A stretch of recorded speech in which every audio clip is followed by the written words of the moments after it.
Nós já vimos que Deus nos escolheu, que Deus nos chamou, que Deus nos fez filhos e filhas dele, que Deus caminha conosco, que Ele é nosso pastor, que supre as nossas necessidades, que mesmo quando andamos nos perigos Ele está conosco. Todas notícias muito boas. O texto que nós lemos hoje vai nos contar que o Senhor nos escolheu para que nós o conheçamos, que Ele se revela, se mostra para que nós o conheçamos. Então você deve conhecer seu Senhor. Eu todos os dias convido você aqui, chamo você para ler a Bíblia. Por quê? Para que nós conheçamos a Deus. Te ajudo aqui comentando um dos textos bíblicos que lemos, trazendo algum esclarecimento, trazendo algum contexto, tentando explicar alguma coisa.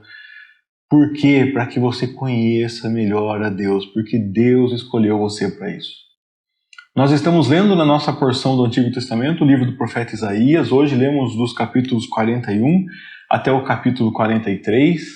E nós vemos já no início da nossa leitura de hoje, Deus falando que Ele socorre o pobre, o necessitado, que é Ele que ouve, o Deus de Israel, Ele jamais abandona, que Ele cuida de nós. Mas o Senhor vai dizer também que o seu povo, embora tenha tido toda a revelação dele, sempre se rende a ídolos, se prostra a ídolos. Ao invés de confiar nele, confia em ídolos. E Deus vai dizer aqui, esses ídolos são falsos, esses ídolos não podem fazer nada. Olha o que ele diz no versículo 21. Apresentem a causa de seus ídolos, mostre o que os seus ídolos são capazes de fazer. Que os seus ídolos digam o que nos aconteceu há muito tempo ou o que vai acontecer no futuro. Bom, nós sabemos que os seus ídolos não são deuses de fato.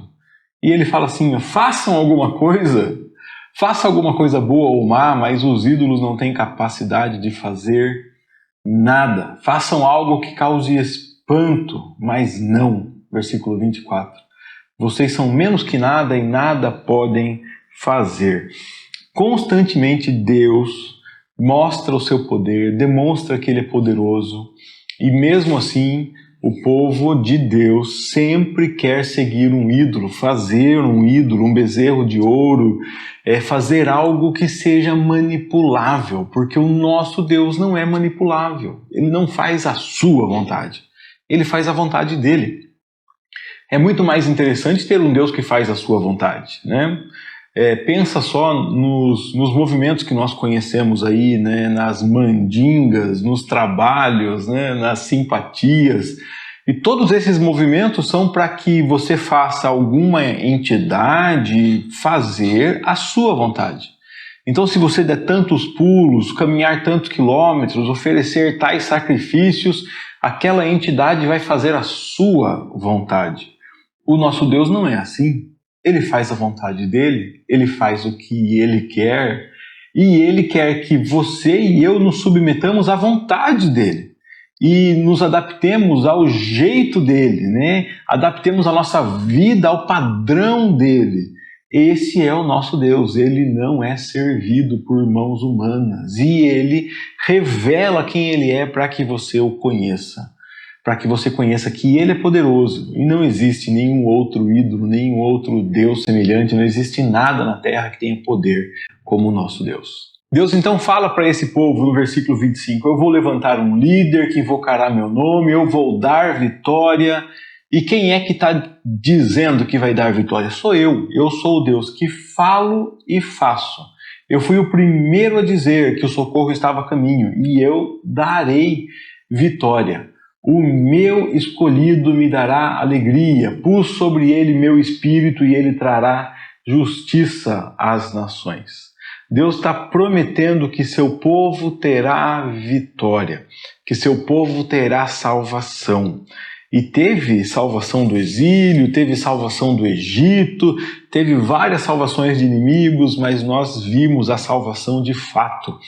Jesus Cristo, o nosso Salvador, que nos salva de uma vez por todas. Olha o que Deus fala sobre o ungido dele, o servo dele, não gritará, não levantará a voz em público, não esmagará a cana quebrada, nem apagará a chama que está fraca. Ele fará justiça a todos os injustiçados. Ele vai trabalhar até que a justiça seja estabelecida na terra. Deus, o nosso Deus, promete justiça, promete salvação, e ele fala que ele é incomparável. Ele continua se revelando, né? Nós passamos aqui agora para o capítulo 42, no versículo 8 ele fala: eu sou o Senhor, este é meu nome, não darei minha glória a ninguém, não repartirei meu louvor com ídolos esculpidos. Quem é que te salva? Aqui você atribui a sua salvação, aqui você atribui a sua sobrevivência, aqui você atribui a sua vida e a sua saúde a quê? Será que é as suas boas ideias? Será que é alguma mandinga que você fez alguma vez, ou a Deus? Deus diz que é Ele o seu Senhor e Ele não vai dividir a glória dele com ninguém. Ele conta o que Ele faz. Olha no versículo 9. Tudo que eu profetizei se cumpriu. Agora eu profetizarei novamente. Eu vou falar para vocês sobre o futuro. E Ele chama o povo dele a cantar. Olha no versículo 10, aparece: cantem, cantem, cantem. Levantem a voz, se alegrem, exultem. Que o mundo inteiro glorifique o Senhor e cante o seu louvor. É o versículo 12. Se você conhecer o Senhor, você vai cantar. O problema é o seguinte: nós vimos o que Deus fez na história, vimos o que Deus já fez na nossa vida, vemos o que Deus faz hoje, mas mesmo assim temos muita dificuldade em servir a Deus. Temos muitas dificuldades em obedecer a Deus. Sempre digo para você: pegue os mandamentos de Jesus e veja se é fácil cumpri-los. Como é difícil para nós. Como é difícil para nós amar a Deus acima de todas as coisas, amá-lo de verdade. Como é difícil para nós amar o próximo como a nós mesmos. Como é difícil para nós seguirmos a vontade do nosso Pai, obedecermos os mandamentos do nosso Senhor, adaptarmos nossa vida ao padrão dele, que é o padrão que sofre injustiça e se alegra, é o padrão que tem alegria na satisfação de ter Deus e não de ter coisas, é o padrão de perdoar o próximo, de falar bem de quem fala mal, fazer o bem para quem faz o mal, dar a outra face. É um padrão muito complicado para nós. Mas nós conhecemos a Deus, não conhecemos? Isso não deveria ser fácil, porque nós sabemos quem Ele é, sabemos que Ele está vendo, sabemos que Ele cuida de nós. Sabe o que Deus fala para o seu povo? Conduzirei esse povo cego por um novo caminho, versículo 16. E o guiarei por um rumo desconhecido. Transformarei em luz a escuridão diante dele. E tornarei planos os trechos acidentados. Sim, farei essas coisas. Esse povo cego que não me enxerga, não os abandonarei. Apesar de sermos pessoas que têm dificuldade de enxergar a Deus. Nós não somos bons, mas Deus é. Nós abandonamos, mas Deus não abandona. Por mais que sejamos falhos, Deus promete: não abandonarei meu povo, eu vou guiar, eu vou conduzir, eu vou clarear, porque esse povo me conhece. Mas olha, aqueles que confiam em ídolos, aqueles sofrerão uma vergonhosa derrota, é o versículo 17. E Deus dá um grito para nós no versículo 18 aqui: ouçam surdos, vejam cegos. Quem é cego como o meu povo, meu servo? Quem é surdo como o meu mensageiro? Quem é cego como o meu povo escolhido, servo do Senhor? Vocês veem e reconhecem o que é certo, mas se recusam a fazê-lo. Ouvem com os ouvidos, mas não prestam atenção. Essa é a minha situação, essa é a sua situação. Ouvimos a palavra de Deus, lemos todos os dias, mas temos muita dificuldade em manter a paz, em manifestar fruto do Espírito, em viver com amor, alegria, com paz, com bondade, com amabilidade, com fidelidade, com paciência, com mansidão, com domínio próprio. Que dificuldade nós temos! E geralmente Conseguimos criar as brigas, as invejas, os egoísmos, as divisões, os grupos que fazem mal uns aos outros, destruir a irmandade. Geralmente, consequentemente, nós conseguimos fazer isso, né? Geralmente, frequentemente, nós conseguimos causar esses males, infelizmente.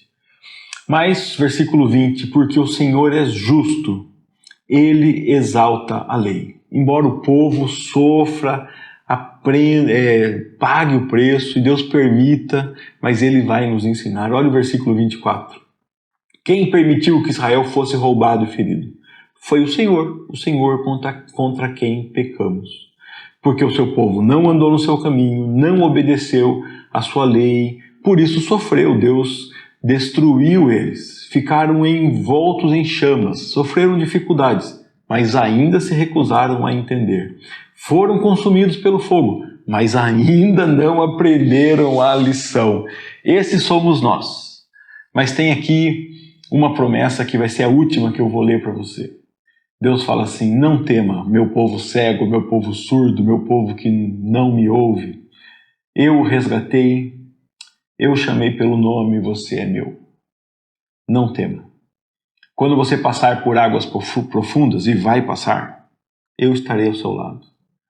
Quando você atravessar os rios, e vai atravessar, vai sofrer com a correnteza, não se afogará. Quando passar pelo fogo, e vai passar, não se queimará. Pois eu sou o seu Salvador. Você sabe quem é esse Deus? Você sabe o poder dele? Ele não está dizendo que você não vai passar pelo fogo, não vai passar pelo rio, não vai passar pelas águas profundas. Vai passar. Mas não vai morrer porque ele salva. Ele é o Salvador. Não vai se perder. Não vai se afastar dele porque ele salva. Deus diz, finalmente aqui, no versículo 7 do capítulo 43, tragam todos os que me reconhecem como seu Deus, pois eu os criei para a minha glória. Foi eu quem os formou. Tragam o povo que tem olho, mas é cego, que tem ouvido, mas é surdo. Olha o versículo 10. Você foi escolhido para me conhecer e para crer em mim, e para entender que somente eu sou Deus, não há outro Deus. Nunca houve, nunca haverá. Eu, somente eu, sou o Senhor, e não há outro Salvador. Você foi feito para conhecer que Deus é o seu Salvador. Então ponha sua confiança totalmente nele. Ao invés de confiar nos seus planos, ao invés de confiar na sua força, ao invés de confiar na sua estratégia, ao invés de confiar no que as pessoas dizem que dá certo, confie em Deus, totalmente em Deus. Você foi feito para isso, você foi feito para a glória dele. Você foi feito para conhecê-lo e para confiar nele. Eu espero que você trilhe esse caminho de confiar em Deus, que o conheça dia a dia cada vez melhor, que se relacione com ele e que desfrute o cuidado dele. Foi uma bênção ler mais um trecho da Bíblia com você. Peço a Deus que faça que essa passagem seja guardada em nosso coração. Se você entende que essa meditação pode ajudar outras pessoas a confiarem em Deus, a conhecerem esse nosso Deus maravilhoso, que é o único Deus, então compartilhe o link desse vídeo com essas pessoas. E antes de ir embora, verifique se está inscrito no canal, deixe um like no vídeo e volta amanhã, porque todos os dias temos aqui um vídeo meditando em um dos textos trazido a nós pela Bíblia 365, se Deus assim nos permitir. Um grande abraço, Deus te guarde e até lá.